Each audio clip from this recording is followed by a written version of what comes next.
su spremni za let.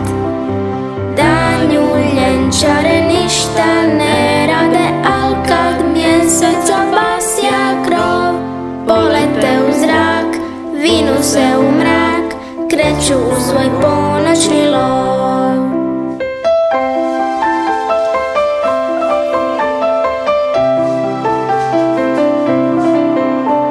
Slijepi putuju s nebom, druguju, svaki uključi radar svoj, pa kroz noć crnu lagano lepti ko svemirski stroj. Stara potkrovlja tajne skrivaju, tamo šišmiši snivaju. Zgrade visi šiš, naopaki miš, tiho da ga ne probudi.